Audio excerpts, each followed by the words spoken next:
Hello and welcome to Creating Canon with your hosts AJ Hamilton and Nicole Popo Gijo.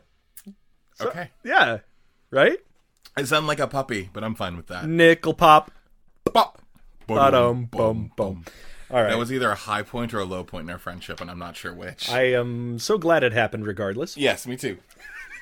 Me too. Oh, my Nicholas goodness. C. Pappas, just Hey, for the record. Nicholas C. Pappas. Follow him on all the things. Hey, so we saw a movie. My God, never have I been so angry. I am furious that you suggested this. But, No. listen, This week. we would have had to watch this at some point, Eventually, I know. so you're welcome. Grinding through the good stuff, right? Yes. We are talking about the 1985 glorious movie film event Hard Rock Zombies. Yeah. Holy hell, man. So I'm Holy Moses.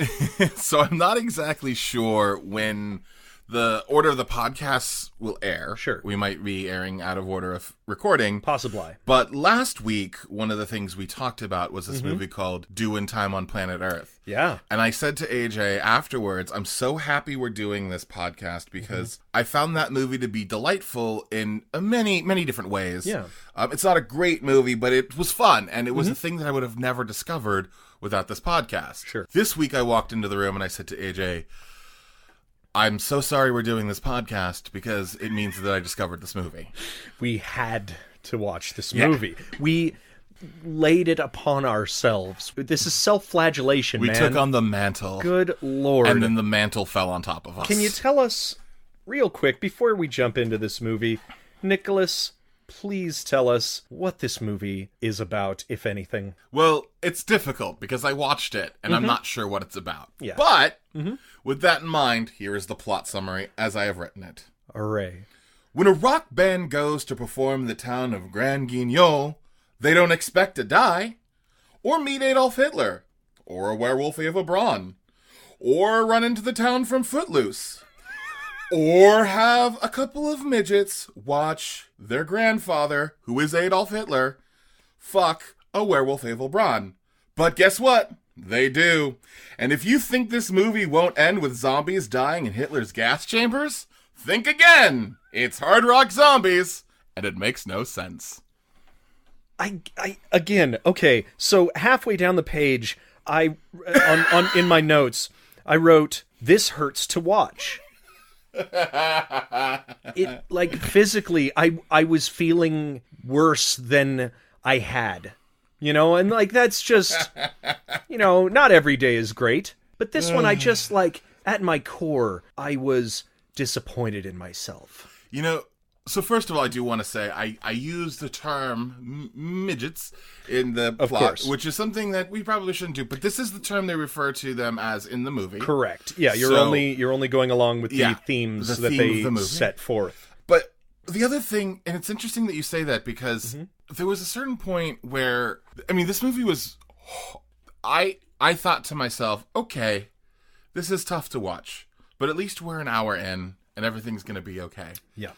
And then I looked at the time of the movie to see how long I had been watching, and we were at 18 minutes. And I was like, fuck. I actually kept tally of When you checked in? when I checked in. I checked in at 30 minutes, 48 minutes. 30 minutes was when I thought we were, like, almost over. We were wrapping up. 48 minutes, an hour 6, an hour 17, and an hour 32. Now, that shows that I was champing at the bit to be done with this movie. And this is an hour and 34-minute movie, so it's not like No. it's incredibly long.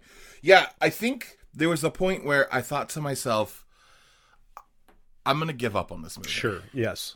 And it ironically coincided with the point in the movie where it just gave up all sense of narrative. Right, yeah. Because the first, I would say, 45 minutes, at least in some ways, has like a through line where there is a band, an unnamed band.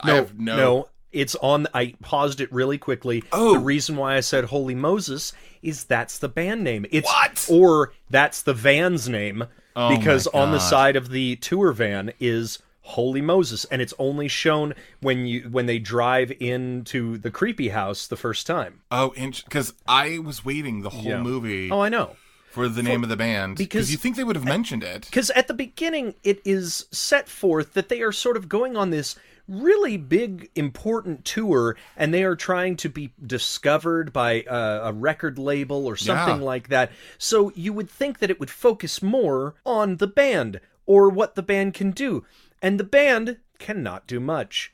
They have about 3 main songs in the whole thing. Oh, man. And I am not even like a hard rock fan, like metal, that stuff. It's on my periphery. It's not my go-to playlist, but that's not hard rock.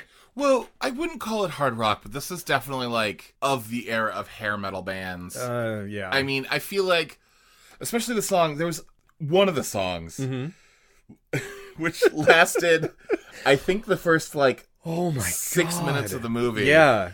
So this movie we found on YouTube. It's available on DVD. It is available on DVD, but we found it on YouTube, Yeah. and I don't know if it was the actual movie itself or if it was like the YouTube version we watched.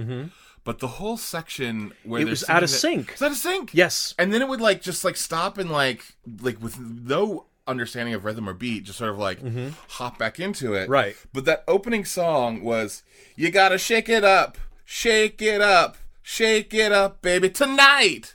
For 6 minutes. Those were the So only Taylor lyrics. Swift stole from this movie. Yes, that's exactly what I'm getting at. Oh my I god. will say though, the song Cassie, I kind of liked For it. a different band, it would make sense. I really liked the song Cassie. It was a fine song that he had no name for until he asked the underage girl for her name. Yes.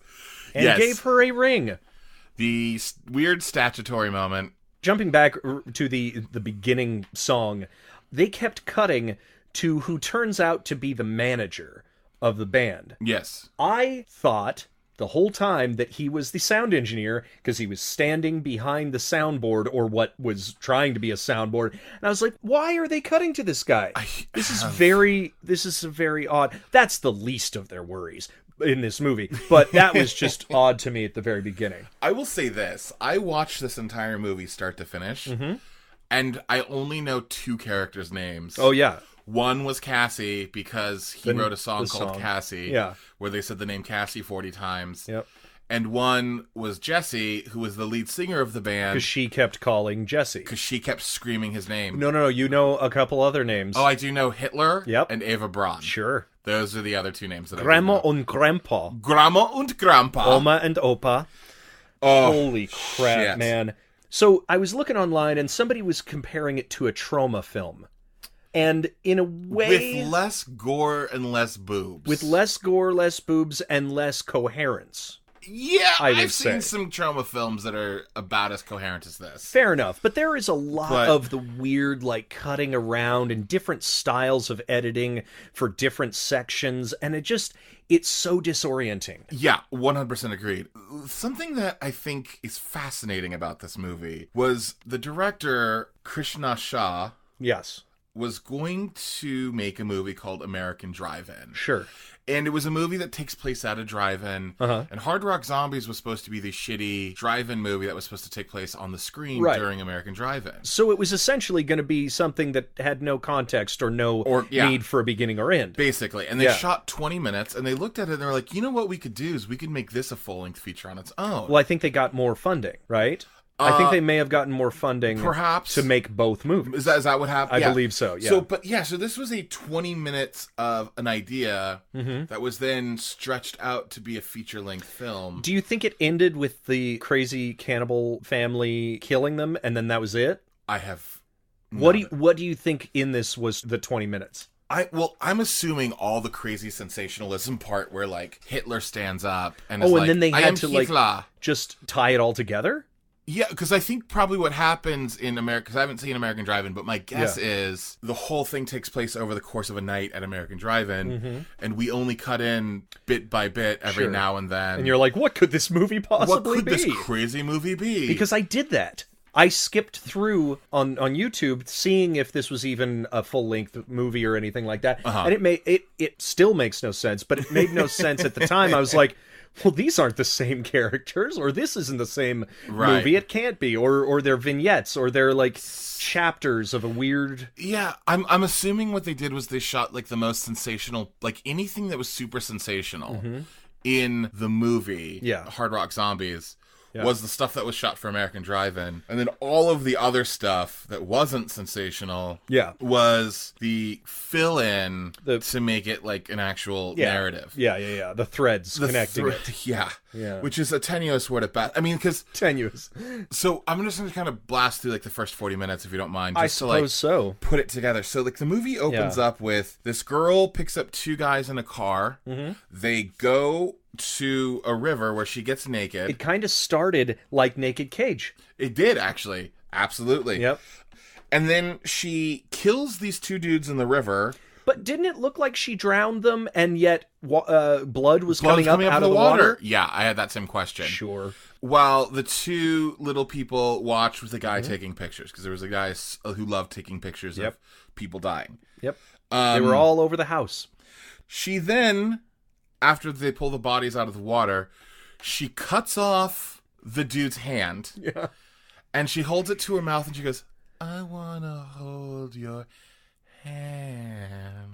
It's a great way to establish tone. Sure. I get it. I get what movie we're in totally at that point. Well, and you know what I was thinking about that moment? Wait, hold on. So let's put a pin in that for a second. Sure. So then basically the rest of the movie is just we cut to this band who has this big show in the town of Grand Guignol. They go to Grand Guignol. Like there's a girl who at their show is like, don't go to the town. Don't go to the town. Right. And they're like, well, we're going to go to the town anyways. Yeah. On their way to the town, they pick up the same woman who killed the other two dudes. And she's like, why don't you come stay at my place? And they're like, okay, that's fine. They go, they stay at her place. It turns out she is the granddaughter of Adolf Hitler and Eva Braun. Seems like the age of. Who is a werewolf, but they are in costume, so nobody can tell that that's who they are. Right. The band stays there. One of the band members, Jesse, figures out how to reanimate dead things. With a song or a book that he found or something like that. Yeah. That he's working into a song. He gives Cassie the tape and says, if something happens to us, play this. And then basically... Oh, and during all of this, they're up against essentially the town from Footloose, like you said. I wrote down, it was like Texas Chainsaw Massacre meets Footloose. In a way, kind of. Totally, I can see that. Yeah, and then it goes off the goddamn rails. And then everyone in the house, Hitler and Eva Braun, and can't even believe I'm saying these words, and like the two little people, and then there's the axe dude, and that doesn't even make sense, but he lives there too. I guess they just kill the band. Well, and they try to at one point to electrocute them. That was actually really funny. Yes, because they don't actually get by. Like, they don't do it. They don't kill them off. They all just get electrocuted, and they're like, oh my god. I almost started doing a hash mark, because I thought it was going to be almost like a farce, where, they tried to kill him, they didn't do it. No, their next murder attempt works. And the whole band is dead within, like, the first 35, 40 minutes. Yeah. They get put in the ground, there's a big funeral. One of them is killed a la Psycho while calling it out. Yes. They're like, yeah, this is definitely the way Psycho happens. And she's like in Psycho, and stabs him in the shower. Yes. It's so weird. I was like, that's not clever. Even if you hang a lampshade on it, it's not clever. You're trying to recreate the exact shot for shot almost. And it was kind of shot for shot as he dies. Yeah. But long story short, they all end up dead in the ground. Cassie plays the tape. The band comes out of the grave. Yep. And then they slowly zombie-like kill Eva Braun and Hitler and that whole family. And then they go play their show for this radio. Also, that was the worst imitation of Thriller I've ever seen. Boo. No, those while they are zombie walking. Is that what they were supposed to be doing? You No, think so? absolutely not. Oh. But it was like a Village People version of Thriller. Like, everything is a little bit of a version of something else. I think Thriller had already come out. Thriller at 85? Actually... this was 85, so I don't know. Let me look that up while you're telling me what else you saw. But what else I saw was... Didn't the band look like Kiss? Yes, after they were zombies, like Kiss. I was like, wait, where did all the face makeup come from? Thriller was 82. See, there you go. Yep, They're absolute. right. There are so many things this movie bites off of. Yeah. Because it's zombies. But this is the point that I wanted to get to. Like, yes. That was just crazy was, like, after 35 minutes, they're dead in the ground.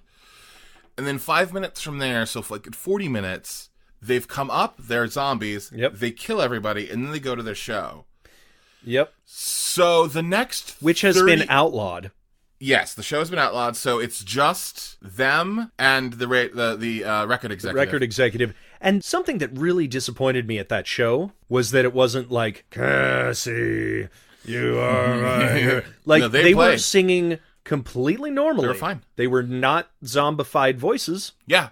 So for the next 40 minutes of the movie, or more, it was them playing the show, cutting back and forth to the town, and the town being like, oh my God, there's ghouls out there. We got to stop the ghouls. That's not okay. There's ghouls. And literally, the next 40 minutes is just cutting from thing to thing to thing to thing with no narrative structure whatsoever. Something that is going through the entire thing is the girl who they pick up constantly is dancing, but nowhere within the situation. It's just like a cutback away to her, like, dancing in the middle of a dusky street. Yeah, with no rhyme or reason. Not at all. And then after that happens, after the show ends, the manager basically goes up to the zombie band and is like, hey, you know the girl Cassie that you loved? Everyone's figured out she's a virgin and they're going to sacrifice her in order for the ghouls to go back to their graves. Come save her. So they go up and they save her. Then they bring all the zombies into Hitler's gas chambers. They turn on the gas, and that's how the movie ends. I mean, that's literally it. There's so much more of it, but none of it feels consequential. Yeah. The rest of it, like, there is a weird-ass scene where we haven't even been introduced to the grandparents. The way we're introduced to the grandparents... Oh, my God. ...is a scene where they are making love. Oh, no, they are fucking. They are fucking. Yeah, fucking. And then they're like, can we go again, mama? And then the two little people rise up from underneath the bed or side of the bed, and they're like, can we watch, Grandma? Can we watch, Grandpa? And they were like, yeah, okay, this is okay. And I'm like, what the hell is this movie? Yeah. There's, also, I just want to talk about them getting to the town. After they drop all of their stuff off, they go through some sort of weird... it's not even a music video because it's not their music, it's like a Benny Hill. This is actually what it excerpt. This is the thing that I wanted to put opinion on. Hard Day's Night. That's something exactly like that. what I was going to say. That is it, isn't it? So there were like several moments in this movie that were complete ripoffs of Beatles films, where like, you know, like when the Beatles are running around on the playground and everything else, and they're like laying and doing all that stuff. That happens like 4 times in this movie. Yeah. And it's interesting that she makes the I Want to Hold Your Hand song, which sounds like the Beatles song, and then it cuts directly to like 3 or 4 times where they are completely ripping off of Beatles films. Beatles films. Those Beatles interludes. Yeah, absolutely. And they are just the goofiest, weird thing that does not even feel like it fits in this film. Well, that's padding the running time, I think, is all that comes down to. Anytime that there's like an extended musical sequence... It's all padding the running time. All of these disjointed things happen because all of the dead family comes back as zombies. So they were weird, ghoul, awful people, and then they come back and they're even worse. There's one point where one of the little people goes into a park, and there are legitimately a few funny things in this movie. I have like 4 where I laughed my ass off. But there is this sequence that begins with him going into a park and sees this happy couple. The guy goes in to look at the little person, and somehow the little person rips his head off. Yep. By the way, ripping heads off of people. So super easy to do. You can just super easy. It's you like a actually Coke just think bottle. about it. Just there Pop, you go. there it goes. Done. He throws the head back at the woman, and she's like, "Oh my God, Arthur, are you all right? Are you all right?" That made me laugh so hard. Then she freaks out. I just want to follow the head for a second. Are you because okay? She freaks out, throws the head away. It lands in a shopping bag of someone driving away. Yep. It turns out to be a mother and daughter. The daughter's like, "Hey, did you buy beef? How much is beef?" or whatever. And then she pulls out the head and she's like, "Mommy, how much is this?" And she's like, "Oh my God, don't touch that." Then the girl catches up to her and she's like, "Can I take this head inside?" And she's like, "No, actually, we just redid the floors." What what is happening? It is like... Doesn't she turn into a zombie too? Oh yeah, the eventually. girlfriend? And she's carrying Arthur's head. Arthur's head. Yeah. This whole thing is just... What the hell, man? And then there's this weird storyline. I actually love the townspeople. The townspeople are dumb as rocks. Okay, but they are amazing. So the scene... So there is one moment in the movie that I laughed so hard I actually fucking cried. It was a different film. It was a different movie when they got to the scene. It was a different writer, it felt like. At this point, they were talking about how they don't want the rock stars there because rock... rots your mind. It rots your mind. Makes you eat drugs. Yeah, it makes you eat drugs. That was like an exact quote, love actually. that. Yes. But the thing that killed me was they were like, "We are calling this town session to order." And another guy, so there's like 3 people, and they're like, "Well, hold on. You can't call a town session to order immediately. You have to put in like 2 weeks notice for a town session. But if it's a meeting..."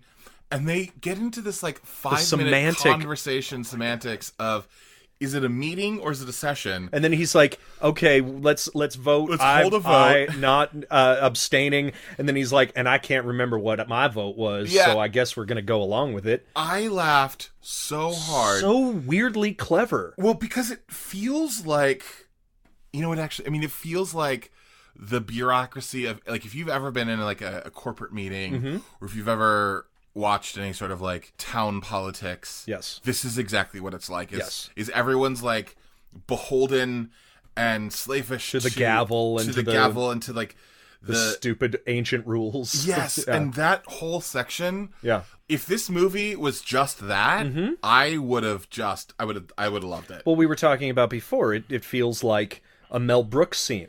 Yes, It feels like the minutia that he brings into what Blazing Saddles, Blazing Saddles, even Spaceballs. Spaceballs, yeah. When they're on the deck and Rick Moranis is yelling at them, and it's it's all the little. It's bringing humanity into something that seems grander than it should be. And there's even like a townsperson. So this all takes place in California, by the way. The town of Grand Guignol, California.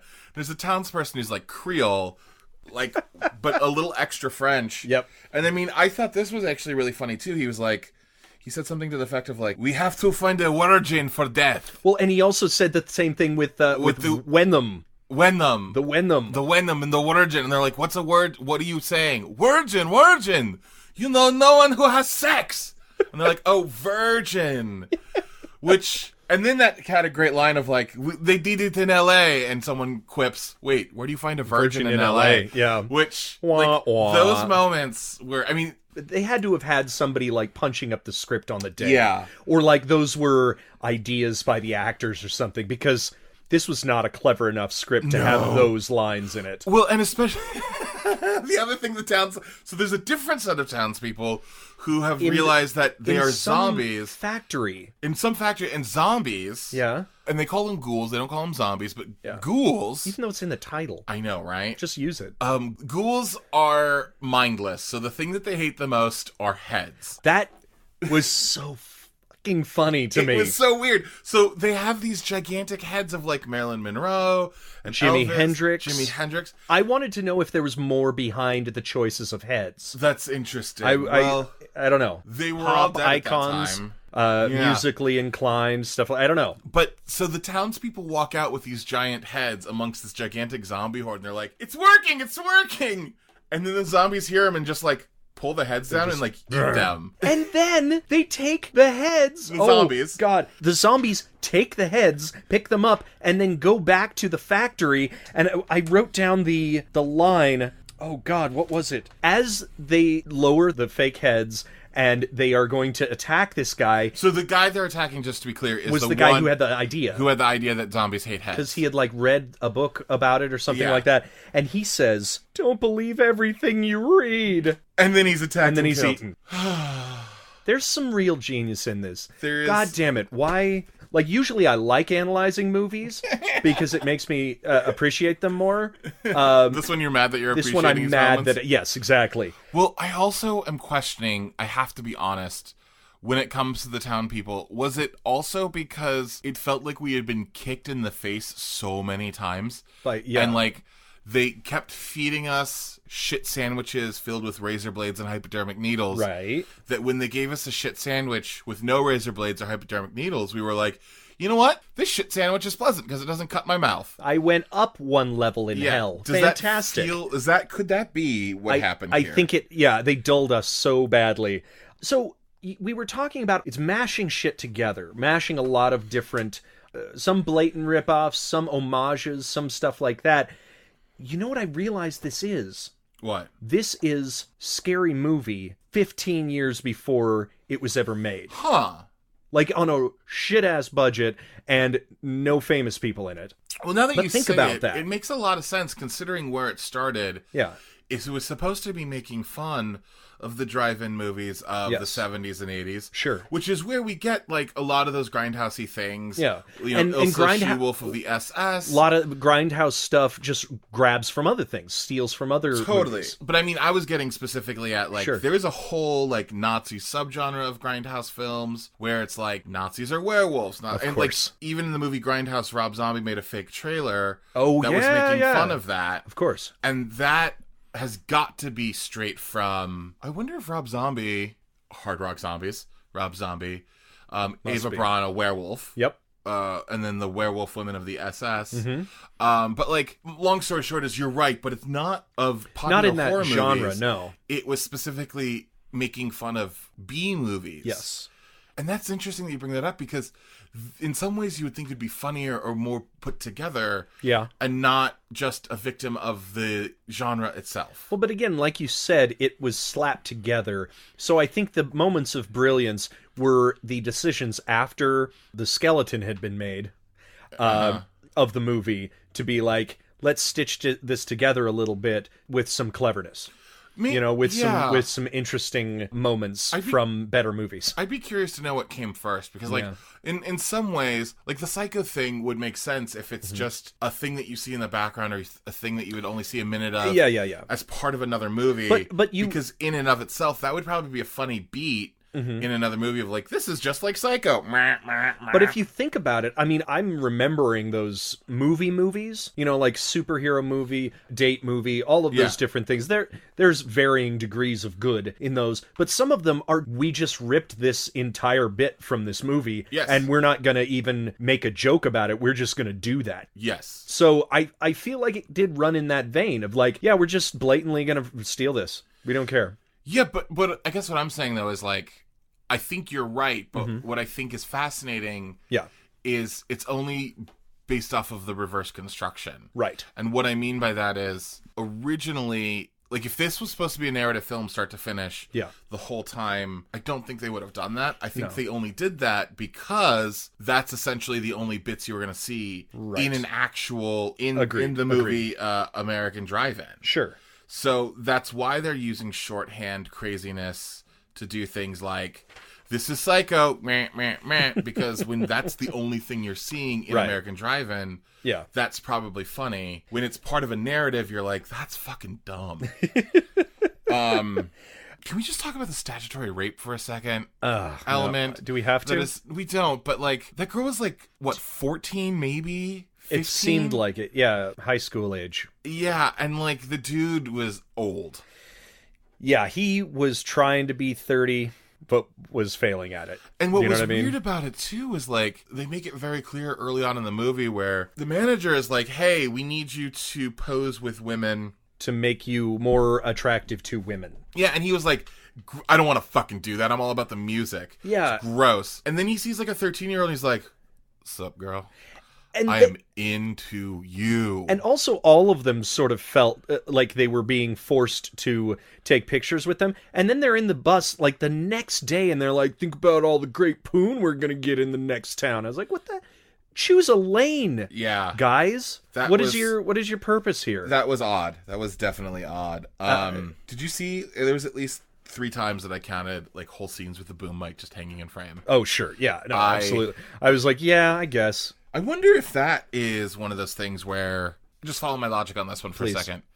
So for American Drive-In, which this was originally filmed for, I could see that being like, oh, it'd be really funny if we could see the boom mic in this shot. Yeah, like it was a parody of itself. Right. Absolutely. And then when that ended up being part of a whole narrative, they were like, well, we can't reshoot this. Yeah. Jesus. I wonder if that was part of it because it was so obvious. So blatant. So hanging that... Yeah. It's almost like, this is exactly what it's like, is Black Dynamite, that poor construction on purpose. Right, but without, because the thing about Black Dynamite was it knew what it was riffing on. That's right, and it did it so well. Exactly. It was so funny. It felt like half of this was accidental and half of this might have been on purpose. Yeah. Yeah. That's actually, no, I agree. Yeah. Well, to the point where there's this meta line at the end where one person sort of describes what's happened in this town, and the other person responds with, well, that sounds like a cheap movie. And I was like, what? Wait. You can't. Hold on. You're a cheap movie. That's what it is. Holy shit. Again, very, very tongue-in-cheek. Especially when someone ate someone else's tongue. And put it in their cheek. In their own cheek. Speaking of eating parts of people. Oh my God. Not that yet. Oh, okay. But there is a part where a character finds the dead guy with the axe. He had been stabbed to the wall. He reaches into his pocket, steals money and cigarettes from him. Yes. And then he lights the cigarette, and the guy comes back to life as a zombie. And then he grabs him on the neck area, pulls something off of him that's clearly painful to pull off of him, eats it, then pulls something else out of his mouth and throws it away. I had no idea what they were implying he had just eaten off the guy. I don't know. I don't know either. I was just like, no, he has both ears. They're not trying to say that. I don't understand what's going on. I mean, there were several things like that where it was like, you could definitely tell, like... Where's the coverage? No. Yeah, where's the coverage? Well, the actor made a decision that the director was like, Sure. Whatever. I don't give a fuck. Yes, but Death by Weed Whacker too, by the way. I loved... Well, that, again, was a ripoff of Texas Chainsaw Massacre when he's chasing after them. He's waving it in the air. And I was like, oh my God, this is amazing. Texas Weed Whacker Massacre. That's exactly... Absolutely. That's exactly what that was. Yeah. No, man, you're right. You're so right. Right? Which, again, if I'm watching this as a part of American Drive-In, and I just see that you're going to be like, oh, that's funny. Yeah, that's funny. It's because it's a weed whacker. It's not a... Yeah, you're absolutely right. Yeah, but in this, in a whole narrative, it was like, what the fuck? What is happening? Just get to it. There are a lot of stretched out moments. Well, they had to pad that runtime. I mean, they go from 20 minutes to an hour and 38. You have to quadruple the footage you already have. Of course you do. Which gets longer every time I talk about it. No, yeah. Feels longer. Listen, if I were dying and the doctor told me I only had 2 hours to live, and they were like, and I was like, you know what I want is more time, I would request to watch this movie because it felt like it was 6 hours. Well, it's all the weird, as much as it feels like it's incredibly padded, it also feels like a super extended music video. Yes. Because there are so many different weird things that it cuts to that are in between action sequences or something like that they just cut to other people doing something, or the temptress, the dancing woman is dancing while all of the people are getting eaten after their stupid head experiment, and it makes no sense. It makes no sense, and she's in a different place. It's like and then they cut to like the band playing. She's dancing to it, like, yay, this is how I get my kicks. I don't care, John Lithgow, I'm gonna dance. Yes, Footloose. Sorry. I just had to think about that for a second. Sure. I once saw Quentin Tarantino talk about making films and especially action sequences in films, and he would talk about it. So just follow me for 1 second. I'm on the train. He would talk about how he does all of his own second unit work. He doesn't like to let anyone else direct the action. Yeah. And he described it like if you make a James Bond movie and you're directing all the drama scenes, but someone else is directing the action scenes, he described it as it would be, so these are Quentin's words, not mine. I just want to put that out there. Go for it. It would be like fucking a chick and then pulling out just so someone else can finish, right? I feel like there's got to be a better metaphor, but that's got to be a better one. So the reason I say that is there was something in that description where this movie, to use sort of Quentin Tarantino's logic on that, this movie feels like you might be enjoying some form of like pleasure, masturbatory or whatnot, and like right as you're about to climax, they cut to something else. You're like, and you're like, oh crap! Now I have to like. And it's like, you stop, like someone's giving you a hand job and they stop, and then like right as you reach climax they stop again. Yep. And like you have to do that like 40 times, and the experience goes from possibly enjoyable to coitus interruptus. Yeah, no, I get that. Now it actually makes sense the way you described it. I was almost going to say it's like a quilt being made by two different levels of professionality, like a beginner or 8. Yeah, exactly. And just none like, of them know what the color scheme is. Right. Or the fact that they're even making a quilt. Regardless, it's going to keep you warm, but there may be parts of it that are just like an actual, very low quality. There might be an actual puppy sewn in because they didn't know they were making a quilt. We got to talk about that weirdest puppy part of the quilt. And that is the eating. Oh my god. So there is... Okay, so first of all, there are 2 little people in this movie. Right. One looks normal, except he has an eye patch. He has an eye patch and an SS hat. And an SS hat, and he's played by Phil Fondacaro. That's a stage name. No, wait. He went as a stage name in the movie. So Phil Fondacaro... He's super famous. Yeah, like, he's one of those guys where if you watched basically any movie in the 80s with a little person in it, and it wasn't Warwick Davis, right? It was Phil Fondacaro. Yes. He was in Ghoulies 2, he was in Troll, he was in Willow. And I've seen him without any makeup on as well. He has been in multiple sitcoms and And then the other little person in this movie was like a weird, gross puppet, as if it were from Ghoulies. It looked like Hoggle mixed with Ghoulies. Yeah. It was a gross little puppet. Yes. Right? So this little puppet, as everyone's turning ghoulish and eating each other, he is sitting alone in a room. Toddles off. He toddles off, and he sits down at this table, and he's like, I'm hungry. He doesn't say that. Well, he doesn't say that. He doesn't say anything. He kind of looks like... So he picks up mustard, he looks at his own hand, and he's like, you know what? That's right. He squeezes mustard on his hand, and then he starts eating his own hand. Yep. Fine. It's a good bit. Yeah, and it's a weirdly placed bit, but you're like, okay, that's fine. There's a bunch of craziness going on. Cut to 5 minutes later, out of nowhere, the same dude is like eating his shoulder. Is eating his shoulder. 5 minutes after that, he is, I think now, eating his legs or his guts. And then he eats... He adds... Oh, I love when he adds sugar to his guts. He adds sugar to his guts? He has a little sugar thing and then drizzles it onto his open chest cavity. Yep. He's eating that. And then he eats his other arm. Eats his chest. Yeah. And then the last shot of the movie... God, this is actually brilliant, and I hate it. I know, the last shot of the movie, he eats his own face. His skull is just sitting there. His skull is just sitting there, and it eats the flesh off of his face. It's going in. And it just goes in, and then the movie sort of ends. And then he burps. Which Perfect. I laughed so hard. Perfect. And then I started asking this logic question of like, wait a second, if he's eating his own guts... Where's it going? Wouldn't that just come back out and he could just be eating himself over and over and over again? Exactly. It's the same problem with ghosts trying to drink or skeletons trying to have a hot dog. Yeah. It's just going to go through and they're going to pick back up. But that skull eating its own face was one of the most brilliant moments I have ever seen.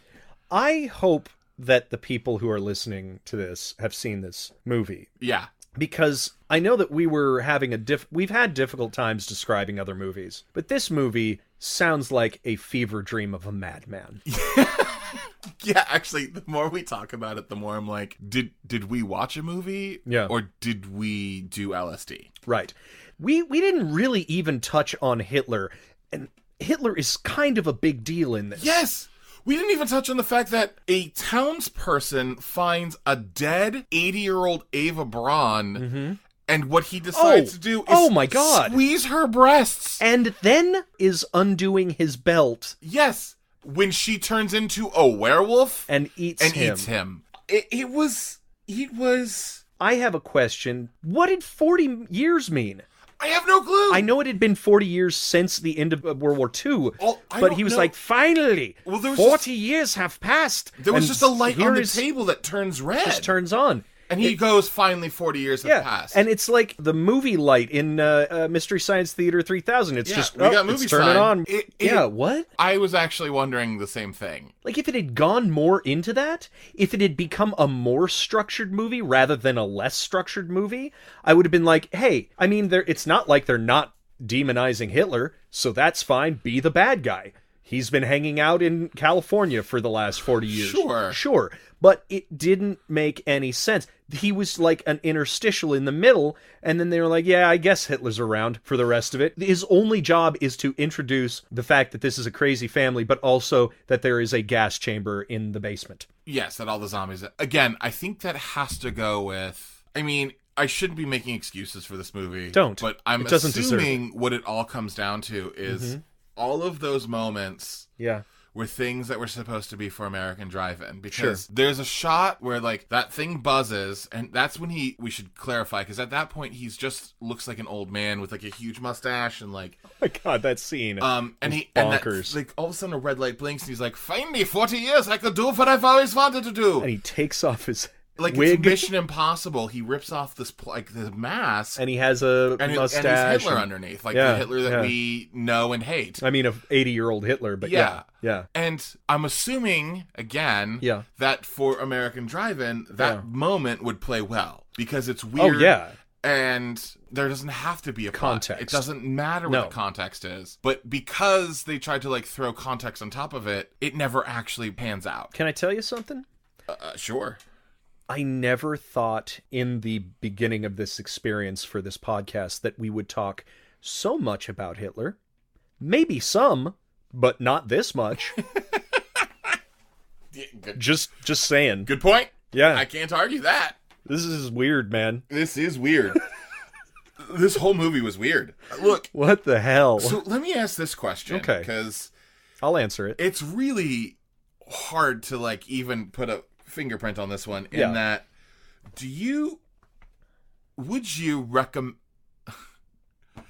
it's one of those movies that's so fucking crazy. I don't know if I can rightfully recommend, like, watching it to anybody, but part of me, like, would be like, you know what, if you're having a party, just throw it on in the background. Or if you're going to a drive-in.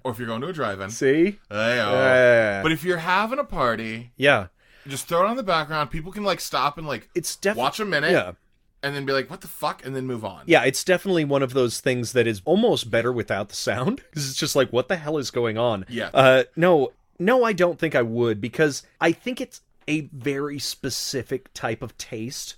Yes. People would doubt my sanity if I started suggesting this to people. Yeah. But seriously, watch it.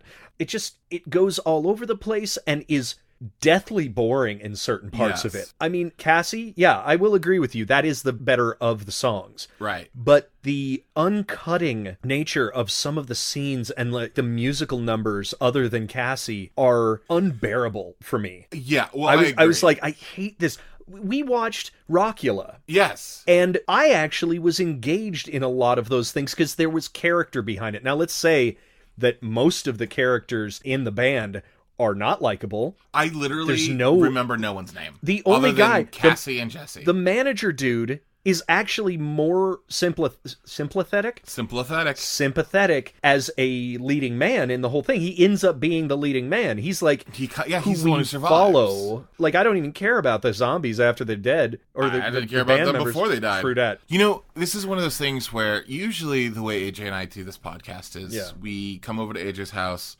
We watch the movie together. We make our notes. We sit on the couch. We cozy up. Coco. cocoa, have a little hot cocoa or a little coffee. Put on a weird blanket made by 8 people. Yep. With weirdly a puppy who's alive. Yeah. He's a live puppy. I want to be clear about that. It's very cute. Yeah. PETA, don't come after us. Yes. We were kidding about the puppy being alive.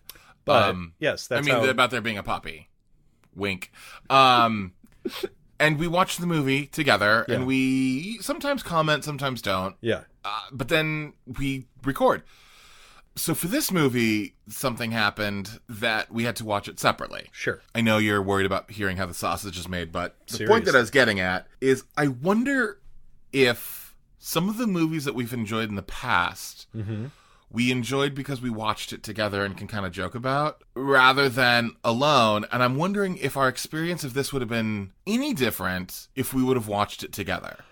I would have felt less empty inside had I heard someone else like gasping and laughing and being engaged in this movie, or forced to be engaged in this movie. I think maybe because I watched it late at night. Me too. I watched it before I went to bed. Me too. Alone. So me too. Yeah, no, I get maybe, but it's still ridiculous and dumb. I would not. I'll put it this way. I don't think it would have been the difference between, like, you know what?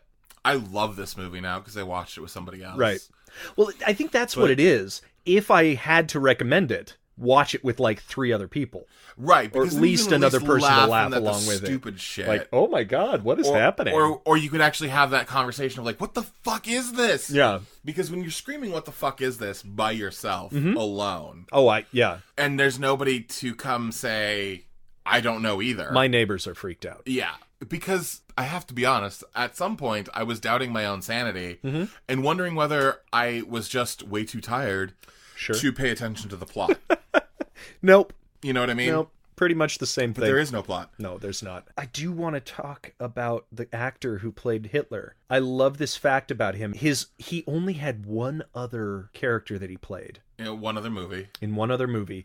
It's called The Crime Killer, or Zeus the Crime Killer. Do you know what part he played in that? No, actually. President of the United States. Oh, yes, I remember reading that. That is funny. President of the United States and Hitler. The only 2 roles this man had on screen. And actually, you know what's really interesting? Yeah. Those 2 characters morphed and is the current President of the United States of America. Oh my God. Boom.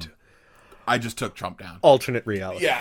The other thing to know about this movie is almost every actor in it, this was their either only credit or they had one other credit. Right.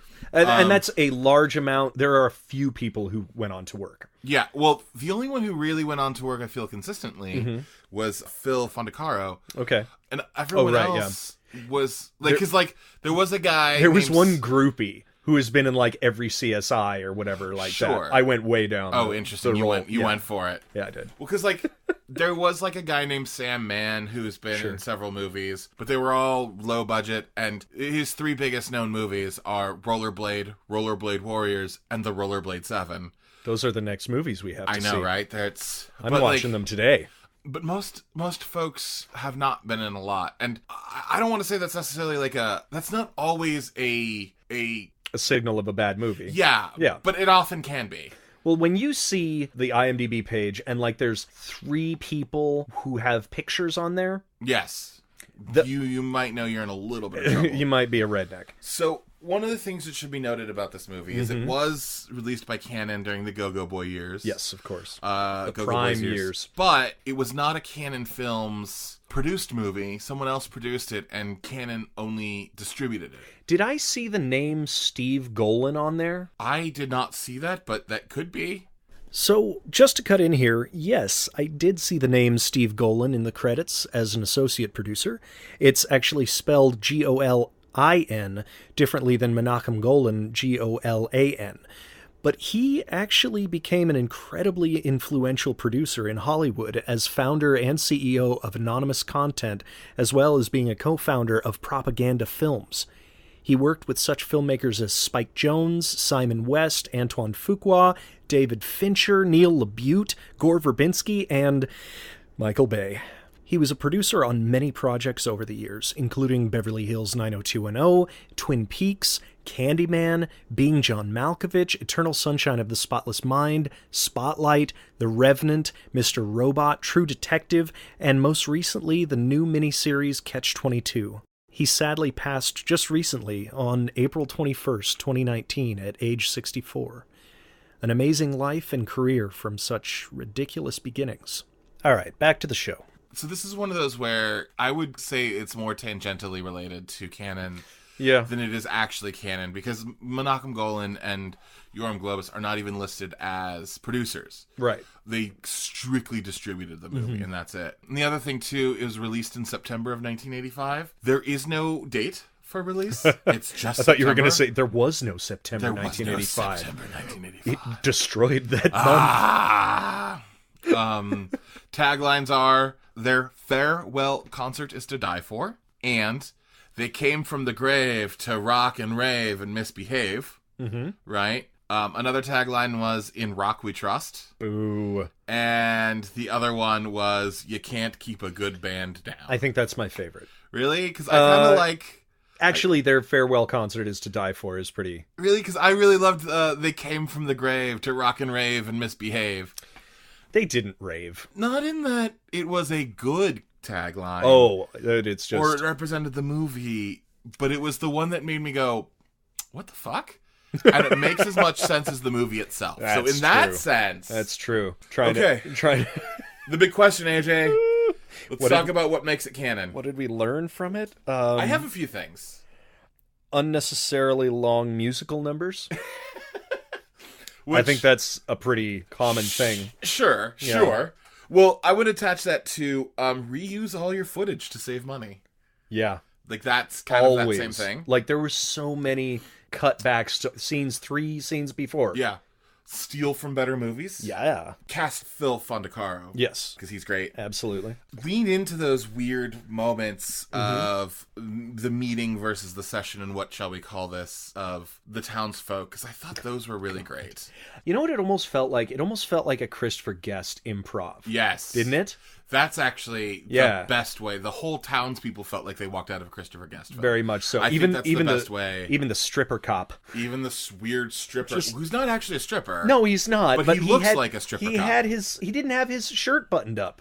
Well, when you're a cop in Grand Guignol... Can we talk about that? Yes, because that was the other thing I wanted to... Because I thought, like, out of everything this movie had going for it, that was the most clever thing. Because Grand Guignol was a theater in France in the late 1800s, early 1900s, that specifically did horror plays that were super bloody, super violent. There was, within Grand Guignol, a lot of sexual assault, a lot of rape, a lot of beating people to death, a lot of dismemberment. And we learned about this in our theater history class, yes, actually. And I promptly forgot it. And I did not. Good. One of the things I love about Grand Guignol is there were actually rooms at the Grand Guignol that couples... So, I don't know if you know this. Go ahead. Like, what is the most popular movie to come out on Valentine's Day? What kind? What do you think?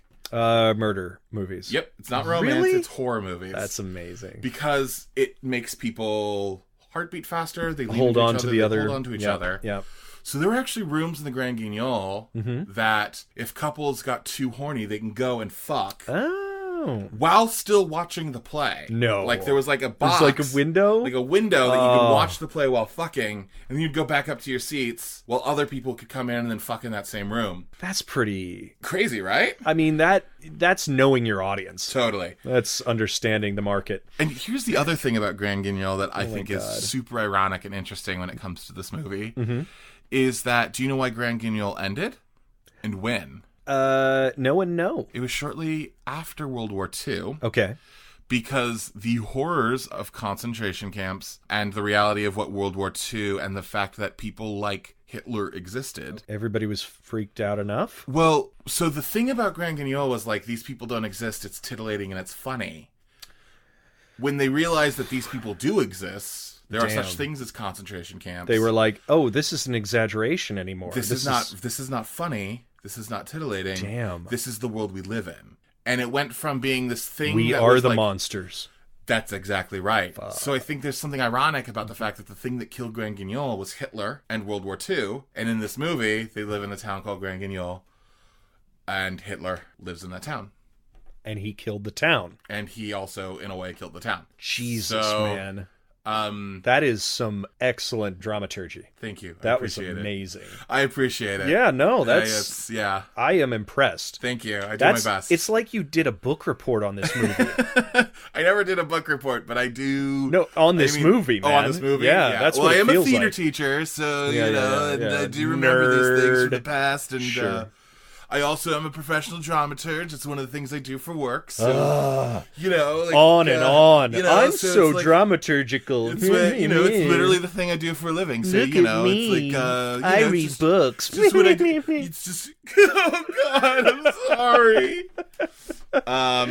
Yeah. So, you're still loved, I guess. I guess. At least somebody loves me. Thanks, Mom. Anyways. Oh my God! But yeah, so I think that is really fascinating. Yeah, that is a really cool. I'm glad you touched on that. Yeah. While you were going on about your whatever, no, I'm kidding. I was trying to come up with something that we could take away from it, and I just don't care. No, if or when your movie is dipping in interest, put a dancing girl in it.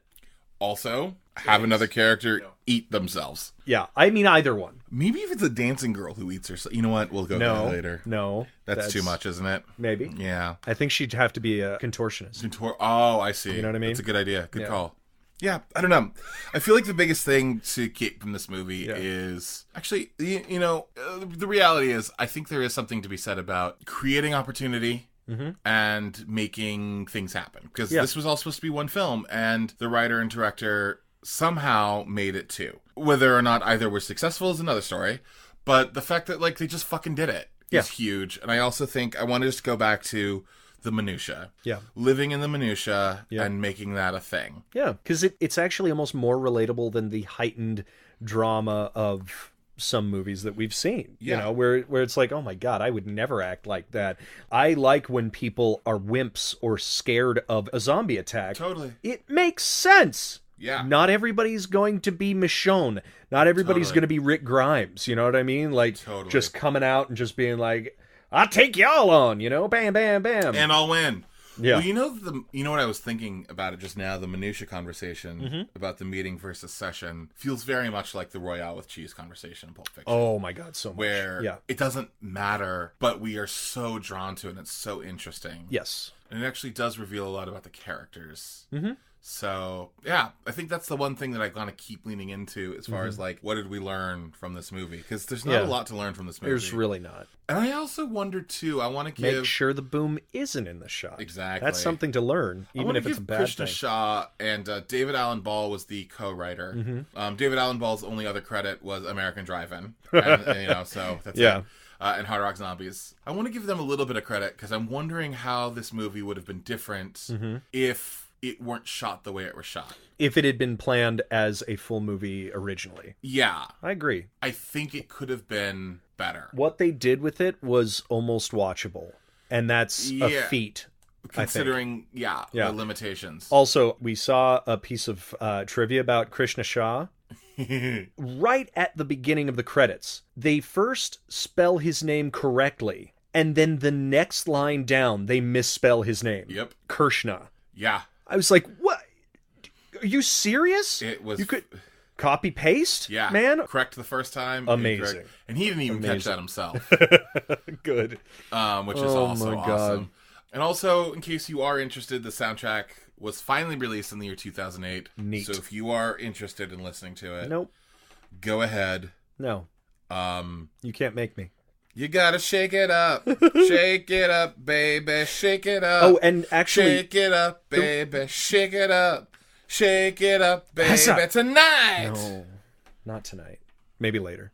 Tonight's no good. How about next Wednesday? Okay. You want me to sing that again, but add next Wednesday instead of tonight? No. Sing it next Wednesday when you're not here. Okay, good. Great. All right, cool. I'll do it. Funny enough, Jesse, the main guy in this, he was part of a band. Yep. He was actually primarily a singer. Yes. And he tried his hand at acting. I've seen some of his other credits as Hunk. What else was he in? What else did he do? Well, so his band was called Silent Rage. We Right. should give the band a shout out. And the other thing that he did was he was part of the 2002 Chippendales calendar as a Chippendale model? That Dancer? feels late. in Yeah, his because life. this was 17 years after this movie, and I will give him the benefit of the doubt that he was 25. Sure. Which means he was a 42-year-old Chippendale dancer, which I will throw out there. There is still hope for me. Yeah. I still You have got about this. 6 to 7 years to make it as a Chippendale calendar model. Listen, if Chris Farley could make it, you got it. Good point. What are we doing next time? Well, we thought, since there is a major movie studio releasing a live-action version of one of its classic films this coming week on the 24th, if, you want to kick us down some money for advertising for that. Exactly. We would look at Thanks, Mouse. Exactly. We'd look at the Go-Go Boys version of a 1986 Italian-produced version of Aladdin. And this isn't part of the canon movie tales, No, right? this is not part of the canon movie tales because canon movie tales were specifically the movies shot in Israel based off of fairy tales. Right. Aladdin is not a fairy tale, and this was shot, I'm assuming, somewhere in America. I think Miami? Probably Miami. Ish? I mean, it takes place in Miami, but you never know. And Miami, it's, Chicago. it's an all-Italian production. And the crazy part of this movie, and we'll get into this real deep on the episode, is the writers and the music are all done by Lucio Fulci, who did Zombie 2, City of the Living Dead, The Beyond, House by the Cemetery, New York Ripper, on and on and on. This is like his crew that worked on this movie. All right. Although he did not work on this movie. So... Oh. Yeah, and Fair. those are all like hardcore zombie flicks or giallo films. So it's really weird to see them flip to this thing. Somebody must have backed up a truck full of money. Yeah. Anyway, you can actually find this on YouTube if you can't find it anywhere else, which I doubt you can. I don't think you can. And if you have trouble finding it as just Aladdin, 1986 Aladdin, right. It might be under its Italian title, which is Super Fantagenio. All one word. All one word. Super as in Superman, Fanta as in the drink, and then Genio, Genio. So check it out. I mean, free, might as well. Yeah, and drink some Fanta while you're at it. Yeah, some Super Fanta. All right, so. Yeah, Hard Rock Zombies. Please let us know you're suffering. If you have suffered through this, we would love to commiserate. Please email us at creatingcanon@gmail.com. We're on all of the social media things at Creating Canon. We got those. That's right. And we would love to hear your favorite zombie from this movie, your favorite zombie movie, your favorite instance where Hitler was a zombie. Or because there are multiple. Or your favorite moment where a little person eats themselves. That's true. Yeah, that would be nice. Because I don't know of any more, but I would love to know if there are out in the world. Yeah. Contact us. Please do. I'm at the AJ Hamilton. I'm at Nicholas C. Pappas. There you go. If you wanna bug us personally, please do. Please bug away. Bug it. Buggin'. And also, du werden einen Krankenschwester brauchen. What does that mean? That means you're gonna need a nurse. We're gonna need a bigger nurse. Take care of all of these zombies. Hey, good night and good canon. Lollipop, lollipop, oh, lolly, lollipop, lollipop, lollipop, oh, lolly, lolly, lolly, lollipop. Boom, boom, boom. What would Super Fanta be? Cocaine. I was just gonna say alcoholic Fanta, but I like cocaine.